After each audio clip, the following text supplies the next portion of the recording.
Conference हो रही है, 19th नेशनल कॉन्फ्रेंस हो रही है कृषि अभियांत्रिकी।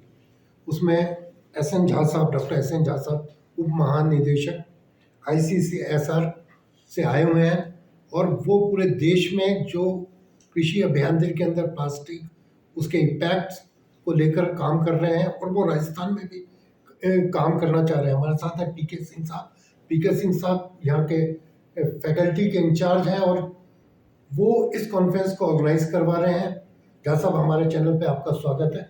झा साहब, पहले ये बताइए कि पूरे देश में ये जो कृषि अभियांत्रिकी है इसको लेकर की क्या सोच आज चल रही है और उसके अंदर क्या इनोवेशन आ रहे हैं? कृषि अभियांत्रिकी आजकल जो है सो जितने अभियांत्रिकी में है उसमें सबसे ज़्यादा टॉप पर है, क्योंकि कृषि अभियांत्रिकी कृषि को हैंडल करने की तरीका समझाती है। और आजकल जो है सो धीरे धीरे लोग कृषि में जो ज़मीन पर काम करना कम चाहते हैं, युवा लोग कृषि से बाहर भागते हैं, इसीलिए इसको मशीन से कृषि पर ज़्यादा जोर है। उसमें भी automation, sensor, AI, artificial intelligence का जोर आ रहा है। इसीलिए सारे यदि आप लगा के देखें तो सबसे ज़्यादा डिमांड है फ्यूचर में इसका, लेकिन इसको समझने की और इसको लागू करने की ज़रूरत है। सर, जो हमारे देश की परिस्थिति है, हमारा एक तरफ तो पंजाब का किसान है, एक तरफ राजस्थान का किसान है और एक तरफ गुजरात और केरल का किसान है। डाइवर्सिटी इतनी ज़्यादा है कि जिसको कोप अप करना कृषि वैज्ञानिकों के लिए बहुत ज़्यादा मुश्किल हो रहा है। ऐसे में आप वहाँ उप महानिदेशक हैं, कौन कौन से चैलेंजेस देश भर में आपको स्टेट वाइज आ रहे हैं, उसके ऊपर थोड़ा सा फोकस कीजिए। सबसे बड़ा चैलेंज कृषि अभियांत्रिकी के लिए और कृषि संबंधी जो हम लोग एज ए अभियंता सोचते हैं, जो खेत का साइज जो है हमारे यहाँ बहुत छोटा है, सीमांत किसान ज़्यादा है, या मार्जिनल फार्मर कहिए या स्मॉल फार्मर कहिए, दोनों मिला के करीब करीब 86-87% हमारे देश में है। जिससे क्या है, उसका जो पैदावार होता है उसको कलेक्शन करना, इकट्ठा स्टोर करना, फिर मार्केटिंग करना, तो ज़्यादा भारी माने दिक्कत होती है उसमें। उसके लिए स्ट्रेटेजी बनाना, उसके लिए छोटे छोटे मशीन बनाना तो सही में चैलेंज है। फिर पोस्ट हार्वेस्ट की बात आती है। पोस्ट हार्वेस्ट में भी कोई माने 10 कट्ठा जमीन रखा है, कोई 1 बीघा रखा है, अलग अलग लोगों से अलग अलग तरह का वैरायटी करो। कोई भी किसान अपने मर्जी से उपजाता है। माने यदि हम कहें कि भाई चलो इस जिला में केवल एक ही तरह का क्रॉप हो, कोई मानेगा नहीं। यदि उस तरह का क्रॉप हो तो प्रोसेसिंग में, हैंडलिंग में, स्टोरेज में बहुत आसान हो जाता है। तो ये सब 2-3 जो अभियांत्रिकी पॉइंट ऑफ व्यू से आपको चैलेंज है। सर, एक चीज़ बता, मैंने ऑस्ट्रेलिया के बारे में भी अध्ययन किया हुआ है और भारत के में भी ऑस्ट्रेलिया में तो पूरा का पूरा राज्य एक अलग क्षेत्र होता है पर्टिकुलर कृषि क्रॉप के लिए, मगर भारत के अंदर तो पैतृक रूप से जमीन का डिस्ट्रीब्यूशन होता जाता है, वो कट्टे से आधा कट्टा, आधा कट्टे से पौन कट्टा, और इस तरह से जो मेड़बंदी होती जा रही है, उससे जो मैकेनिकल यूज कृषि में होना चाहिए वो प्रॉपर नहीं हो सक रहा। तो उसको कैसे, चैलेंज को कैसे देखते हैं? इसीलिए जो है कृषि अभियांत्रिकी का चैलेंज और बढ़ गया और इम्पोर्टेंस महत्व भी बहुत बढ़ गई है, क्योंकि जैसे जैसे खेत छोटी होती जाएगी, हम तो लगता है बैल वाला हल भी नहीं चला पाएंगे कुछ दिन के बाद, तो 10-20-50 साल के बाद यदि इतना छोटा खेत हो जाएगा। तो उसके लिए आजकल जोर है, दूसरे देश में भी है, हमारे यहाँ भी भारत सरकार है होशियार में, रोबोटिक्स, छोटे छोटे रोबोट्स बनाना। क्योंकि सब लोग नौकरी करना चाहते हैं, बाहर कमाने चले जाएंगे तो खेत में कौन करेगा, तो रोबोट्स काम करेगा। और रोबोट्स के लिए जो एग्रीकल्चर इंजीनियर है, वो ऐसा अच्छा ब्रांच ऑफ इंजीनियरिंग है जो एग्रीकल्चर भी जानता है, इंजीनियरिंग भी जानता है, इलेक्ट्रॉनिक्स भी जानता है। अदरवाइज एग्रीकल्चर साइंस के जो ग्रेजुएट हैं केवल एग्रीकल्चर जानते हैं। इलेक्ट्रॉनिक्स कंप्यूटर वाले इंजीनियर हैं, केवल कंप्यूटर और इलेक्ट्रॉनिक्स जानते हैं। एग्रीकल्चरल इंजीनियर ही ऐसा चीज है जो इलेक्ट्रिकल भी जानता है, इलेक्ट्रॉनिक्स भी जानता है और एग्रीकल्चर भी जानता है। तो बहुत अच्छी तरह से स्ट्रेटेजी हम लोगों ने बनाया है ICR में, 2-3 सारे इंस्टीट्यूट में एक विभाग हम बना रहे हैं रोबोटिक्स और सेंसर का, जो छोटे छोटे मशीन, छोटे छोटे रोबोट्स भविष्य बनाए। ये कितना भी छोटा खेत हो जाए उसको भर दिन के लिए छोड़ दो, इंस्ट्रक्शन दे के वो काम खेत में करता है। ये हमारा भविष्य है। सर, मगर भारत के अंदर जो चैलेंज है वो एनवायरनमेंट है। एनवायरमेंटल चेंजेस कितने ज़्यादा हो रहे हैं, गर्मी, बरसात, धूप, ये तूफान, ये जो पूरी तरह से कृषि जो एनवायरनमेंट पे डिपेंड और एनवायरनमेंट अनप्रडिक्टेबल है हमारे यहाँ पे, तो उसको लेकर के क्या सोचते हैं आप? नहीं, ये आपका बहुत बहुत अच्छा सवाल है, बहुत अच्छा सवाल है। ये जितने भी यंत्र और ऑटोमेटिक सिस्टम हम बनाएंगे, इस पर इन्वायरमेंट का तो असर या फैक्टर हम करते ही हैं। लेकिन अभी जो आज जो हमारा यहाँ चल रहा है कॉन्फ्रेंस या एनुअल वर्कशॉप है एक्चुअली में, इसे 14 सेंटर पूरे देश में है, वहाँ से आए हुए हैं वैज्ञानिक, करीब 40 के आसपास। तो इसमें मेन वो है इन्वायरमेंट कंट्रोल। जैसे आपको बहुत ज़्यादा टेम्परेचर हो गया तब भी, बहुत कम टेम्परेचर हो गया तब भी, ग्रीन हाउस के अंदर या पॉली हाउस के अंदर हम अनुकूल वातावरण बना के उसमें सालों भर कोई भी चीज़ उपजा सकते हैं। इस पर हम यहाँ मंथन कर रहे हैं और उससे बहुत हद तक आपने सुना होगा जो लाहौल स्पीति है या नॉर्थ मैंने इधर जो हमारा नॉर्थ में केसर उगा रहे हैं, उसमें सब कुछ हो रहा है। वो सब वहाँ चीज़ें पर हैं। हमारा प्रोजेक्ट का बहुत इफेक्ट दिखाई दे रहा है। जी जी लेकिन वो इफेक्ट राजस्थान में नहीं दिखाई दे रहा। जी क्यों नहीं दिखाई दे रहा? तो मैं जो सोच रहा हूँ, जो हमने आइडिया लोगों से बात करने से दिया, यहाँ पर राजस्थान में एग्रीकल्चर इंजीनियर को केवल वाटर शेड मैनेजमेंट तक सीमित रखा है। ओह हाँ, अच्छा जबकि इनको माने पोस्ट हार्वेस्ट में भी एग्रीकल्चर इंजीनियर को लगाना चाहिए। इनको जो है फार्म मशीनरी अब कोई किसान का एक मान लो ट्रैक्टर या कोई इंजन खराब हो जाएगा तो वो जो जयपुर और उदयपुर ठिकाना नहीं आएगा। एग्रीकल्चर इंजीनियर उसके पंचायत में, उसके गांव में या ब्लॉक लेवल पर कम से कम अवेलेबल होना चाहिए। तो उस तरह से इन्वायरमेंट कंट्रोल वाला माने कोई ग्रीन हाउस बना लिया और ख़राब हो गया कोई सिस्टम उसमें, तो कौन देखेगा? तो एक एग्रीकल्चर इंजीनियर ही ऐसे जीव है ये सारा कुछ देख सकता है। तो उसको अपॉइंटमेंट करें हर ब्लॉक लेवल पे। उस पर भारत सरकार भी लिखा है मुख्यमंत्री को, यहाँ चिट्ठी दिया है, भारत सरकार के मंत्री चिट्ठी दिया है 2-2 बार। माननीय रूपाला जी भी जो एनिमल हस्बेंड्री के मुख्य मंत्री हैं, माननीय मंत्री वो दिए हैं, फिर हमारे पूर्व कृषि मंत्री जो है तोमर जी थे वो दिए थे। और अभी फिलहाल में पार्लियामेंट स्टैंडिंग एग्रीकल्चर का जो है भारत सरकार का, उसने भी रिकमेंड किया पूरे पुलिंदा बना के जो एग्रीकल्चरल अभियांत्रिकी का माने कृषि अभियांत्रिकी का कैसे कहाँ पोस्टिंग होना चाहिए और कैसे इसका निदेशालय विभाग अलग से बनना चाहिए। सर, अभी आप कह रहे थे कि राजस्थान गवर्नमेंट में कोई हलचल ही नहीं है, हमको ऐसा अब आपको कोई मतलब आपके चिट्ठी का रिकमेंडेशन कोई जवाब ही नहीं आया। हाँ, तो इसका मतलब आपको ये लग रहा है कि राजस्थान सरकार अभी कृषि अभियांत्रिकी के किसानों को पूरा यूज हो सके उसके लिए अवेयर नहीं है पूरी तरह से। कह सकते हैं, हमें लगता है या सीरियस नहीं है।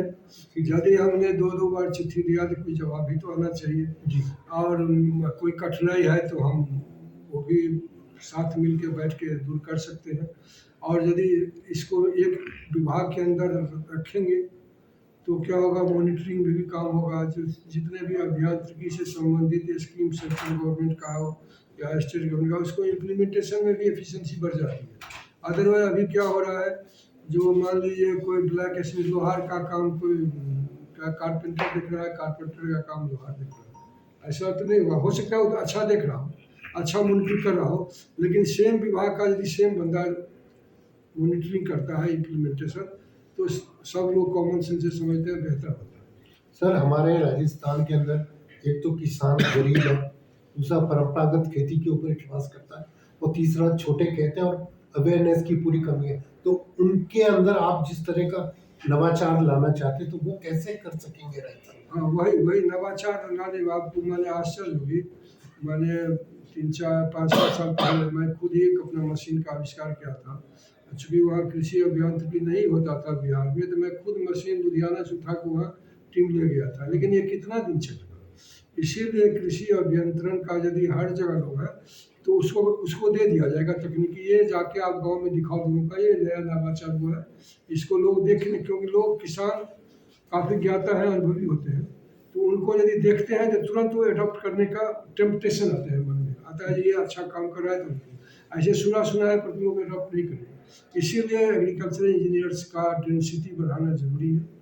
और सारे विभाग को एक साथ, केवल वाटर शेड मैनेजमेंट से काम नहीं चलेगा, केवल उससे क्या हो। पोस्ट हार्वेस्ट पर तो सरकार का कोई हमें लगता है विभाग भी नहीं है, कुछ है पता नहीं। जबकि भारत सरकार और पूरे विश्व में आजकल post harvest processing, by product, energy पर हम लोग इतना अच्छा काम कर रहे हैं। और भारत सरकार का बहुत बड़ा लक्ष्य आप सुने होंगे कभी, गडकरी जी जी, जी, जो है, जो इथेनॉल में 1947 तक हम एनर्जी एक्सपोर्ट करने का अपना रखते हैं। जी, जी, करते हैं। जी, जी। तो उसमें बायो एनर्जी का बहुत बायो एनर्जी के लिए एनर्जी का काम हो रहा है। जो एक तो इथेनॉल आपने नाम लिया ही है। हाँ, और हम इथेनॉल, लोग मेथनॉल। अभी हम लोग एनटीपीसी से बात कर रहे हैं। जी। एनटीपीसी को हम लोग प्रोजेक्ट एक दे रहे हैं जो हमारे बायोमास से बिजली कैसे उत्पन्न करेंगे। जी, एनटीपीसी बहुत बड़ा जी। उपक्रम है, आपको पता होगा। जी, तो उसमें भी माने राजस्थान सरकार कुछ कर रही होगी, कोई एनर्जी विभाग होगा, लेकिन ये सब विभाग मिला के एक विभाग अलग कर लें कृषि अभियांत्रिकी का, और सब पर बराबर ध्यान दें। मैकेनाइजेशन हो, एनर्जी हो, पोस्ट हार्वेस्ट हो। केवल वाटर से मैनेजमेंट से काम नहीं चलेगा, ये लॉप साइडेड डेवलपमेंट हो रहा है। तो आप अपना कोई पत्र, श्वेत पत्र निकाल रहे हैं पूरे देश के लिए इसको लेकर के? ये पूरे देश के लिए तो नहीं लिखे, लेकिन हमने जब पार्लियामेंट अब रिकमेंड कर दिया है तो उससे ऊपर क्या होता है। जी, जी। इसीलिए मैं कहा मुझे पार्लियामेंट से कभी पूछा जाएगा, मुझे पूछा, पार्लियामेंट पूछेगा या आपने क्या एक्शन लिया। मैंने सारे स्टेट में ये होना चाहिए, पार्लियामेंट रिकमेंड किया और हमें उसको इम्प्लीमेंट कराना है। जी, जी। तो हमसे पार्लियामेंट एक्शन टेकन रिपोर्ट पूछेगा, तो हम इसीलिए मंत्री जी से रिक्वेस्ट किया, तो मंत्री जी ने सारे स्टेट चीफ मिनिस्टर को लिखे हैं। तोमर जी ने? तोमर जी भी लिखे थे, उससे पहले रूपाला जी भी लिखे थे। ओके। और एक समय था, हमें लगता है 4-5 साल पहले सेक्रेटरी डेढ़ महापात्रा जी थे, वो भी लिखे थे। जी, तो कुछ स्टेट में तो हो गया, जैसे अभी छत्तीसगढ़ ने अनाउंस कर दिया जी। बजट में। उसके बाद तमिलनाडु में ऑलरेडी है, मध्य प्रदेश में ऑलरेडी है। जी। और हम नवंबर में गए थे वहाँ कर्नाटका का, वहाँ का कृषि मंत्री हमें खुद कहे कि जल्दी करने जा रहा हूँ। कर्नाटक में चिट्ठी मिली है, हम एक्शन ले रहे हैं, कर रहे हैं। तो 4-5 पंजाब में भी हमें कुछ मिला है एश्योरेंस, जो एग्रीकल्चर रोड मैप कुछ बना रहे हैं, डॉक्यूमेंट में डालेंगे, फिर इम्प्लीमेंट करेंगे। तो हम सोचते हैं यदि ये सब स्टेट इतना आगे है, तमिलनाडु हो सकता है, तो राजस्थान पीछे क्यों रहे।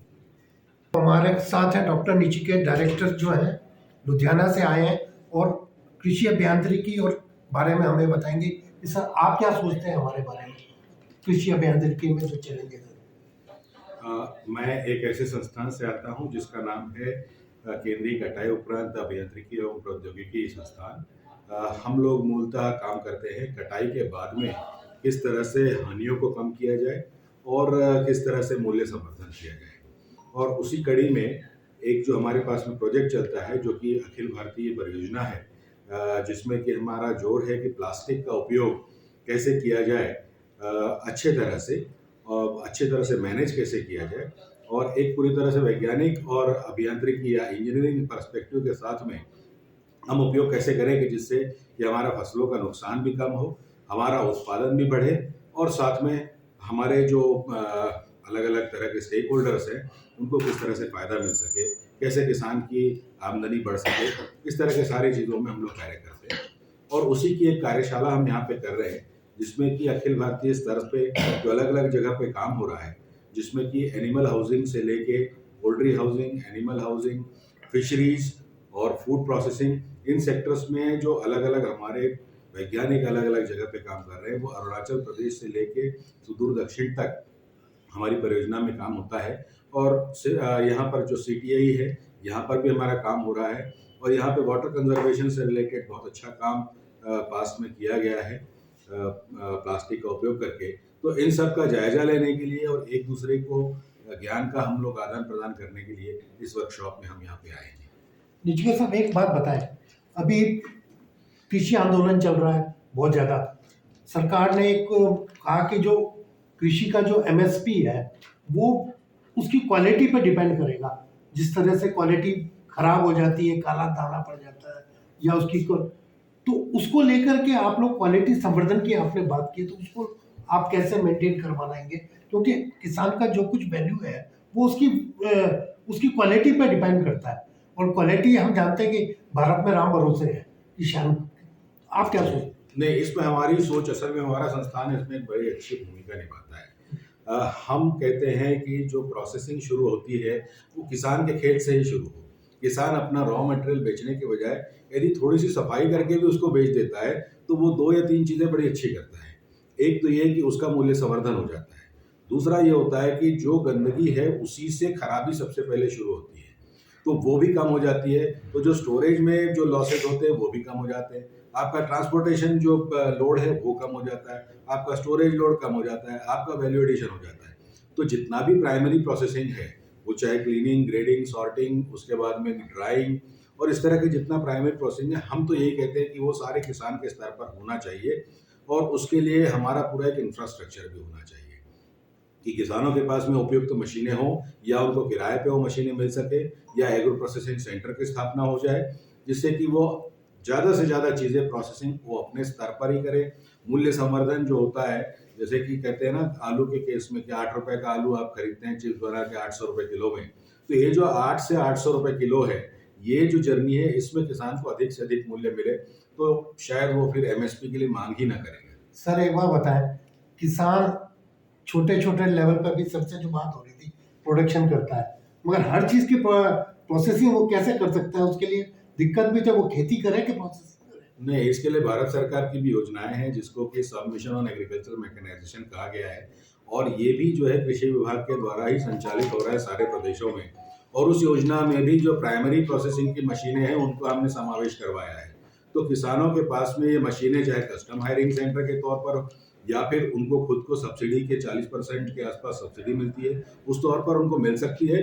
और ये यंत्र ऐसे हैं कि प्रोसेसिंग के बहुत सारे यंत्र हैं जो 100 किलो प्रति घंटे की कैपेसिटी में भी काम करते हैं। तो इन सारी की योजनाएं और इन सारे यंत्रों के बारे में जानकारी अधिक से अधिक लोगों तक पहुंचे, इसके लिए हम लोग भी कार्यरत हैं और आपसे भी हम अनुरोध करते हैं कि आप हमें सहायता करें कि ये ज्ञान जो है वो अधिक से अधिक लोगों तक पहुंचे। सर मुझे 4-5 उदाहरण बताइए जो प्रोसेसिंग यूनिट बहुत सस्ते बनती है और जिसका किसानों को ज़्यादा लाभ मिल सकता है। ऐसे 4-5 यूनिट जैसे जो हमारे प्रोडक्शन होते हैं महंगे, जैसे आपका पंजाब ले लें, पंजाब में चावल होता है, जोना कहते हैं अपन जिसको, गेहूँ होता है, मक्का होता है, तो उस सब को लेकर के कैसे आप?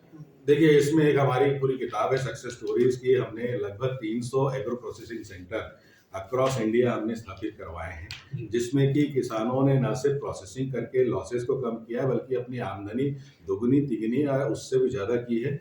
और न सिर्फ उससे फ़ायदा किसानों को ये मिला है कि उनको फ़ायदा मतलब फाइनेंशियल फ़ायदा मिला है, बल्कि उनको साल भर का रोजगार भी मिलता है। और साथ में एक एग्रो प्रोसेसिंग सेंटर हमने पंजाब में देखा था कि एक एग्रो प्रोसेसिंग सेंटर में लगभग 4 लोगों को अतिरिक्त लोगों को रोजगार मिलता है पूरे साल भर का। और ये हमारी एक जो रिपोर्ट है उसमें भी हमने दिया है कि लगभग 300 हमने एग्रो प्रोसेसिंग सेंटर स्थापित किए हैं, जिसमें कि अलग अलग कैपेसिटी के क्लीनर्स, ग्रेडर्स है, पैडल से चलने वाले यंत्रों से लेके बड़ी बड़ी HP मोटर्स से चलने वाले या ट्रैक्टर से ऑपरेट होने वाले या मोबाइल होने वाले, इस तरह के यंत्रों का भी विकास किया गया है और ये उपलब्ध है बाजार में भी। हमने इसके डिजाइन भी दिए हैं। सर फेलियर क्या क्या कारण है, क्यों नहीं ये अभी तक ग्रासरूट लेवल तक पहुंचे ये यंत्र जो भी आपने प्रोसेसिंग यूनिट बनाए? हाँ। अगर ये यूनिट सफल हो जाते हैं तो नेचुरली जो पलायन है यूथ का गांव से वो भी कम होगा और रोजगार भी वहाँ डेवलप होगा। ये उसका वही कारण है, अगर हम जो डेमोस्ट्रेशन नहीं होता है, एक्सपोजर, ट्रेनिंग, डेमोस्ट्रेशन की कमी है। सही जगह पर सही आदमी अपॉइंटमेंट करें तो शायद उसको जिसको पता है ये होता है तो ला के दिखाएगा। ये थे डायरेक्टर साहब और महानिदेशक साहब जिन्होंने बताया कि वो क्या नवाचार कर रहे हैं और क्या कमियां हैं जो अभी तक ग्राउंड रियलिटी तक नहीं पहुंच सकी। उम्मीद करते हैं इनके जो नवाचार हैं और जो आपने नए प्रोसेसिंग यूनिट बनाए हैं, सरकार उन पर ध्यान देगी और किसानों को ज़्यादा से ज़्यादा लाभ पहुँचाएगी। बहुत बहुत धन्यवाद।